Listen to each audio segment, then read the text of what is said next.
Eh bien bonjour à toutes et à tous, je suis ravi de vous retrouver pour une nouvelle QAD et on va de nouveau parler de budget puisque la question m'est posée par Bertrand des Sables d'Olonne qui me demande pourquoi est-ce que je me suis abstenu sur le vote du budget. Alors avant de répondre à la question, peut-être revenir très brièvement sur ce qui s'est passé puisque le budget, son vote a eu lieu la semaine dernière, samedi dernier, tard dans la nuit, aux alentours de 2h du matin et comme vous le savez, il n'a pas été adopté. Il a même été très massivement rejeté. Pour 1, contre 404. L'Assemblée nationale n'a pas adopté. Cela donne le sentiment de l'irresponsabilité généralisée, mais je veux ici tordre le cou à cela. Pourquoi ?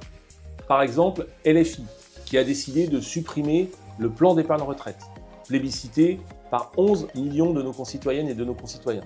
De l'autre côté, le Rassemblement national qui, lui, a multiplié les votes en faveur de mesures inapplicables et qui a fait voter des hausses de taxes et d'impôts à la fois sur les entreprises et sur les ménages à hauteur de plus de 30 milliards d'euros.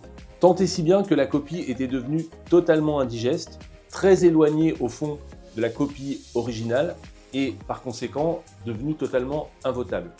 40 milliards de hausses de taxes et d'impôts. Et comble de la supercherie, celles et ceux qui sont à l'origine de ce chaos, de ce désordre, ont fui à la fin leurs responsabilités puisqu'ils ont refusé de voter ce qu'ils avaient contribué à produire. En ce qui me concerne, avec mon groupe, nous avons choisi l'abstention, un vote de cohérence et de responsabilité. Car certaines mesures vont dans le bon sens et il ne nous paraissait pas judicieux de rejeter en bloc pour justement laisser la place à des mesures que nous ne soutenions pas dès le départ. C'est cela le compromis.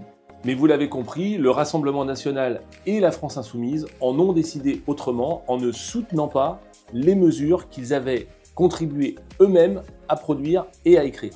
Cela a deux conséquences majeures. La première, c'est que en rejetant cette partie recette, cela nous empêche de pouvoir examiner la partie dépenses à laquelle nous sommes particulièrement attachés puisqu'elle traite des économies à faire pour notre pays. Puis la deuxième, c'est que c'est la version initiale, celle du gouvernement, qui est désormais partie au Sénat pour que la Chambre haute puisse l'examiner. En attendant, le pays n'a toujours pas de budget et ne croyons pas qu'à la fin, il suffira d'une loi spéciale. Puisque si ce devait être le cas, ce serait la simple reconduction du budget de cette année avec aucune économie possible et aucune mise en place de politique publique nouvelle, ce qui serait une très mauvaise nouvelle pour notre pays.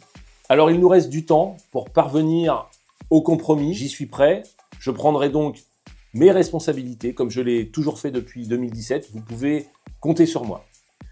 J'espère que ces éléments budgétaires que je vous relate avec le plus de transparence possible vous permettent de mieux comprendre nos travaux et la manière dont cela se passe à l'Assemblée nationale. Et je vous dis à très bientôt avec grand plaisir pour une nouvelle QAD.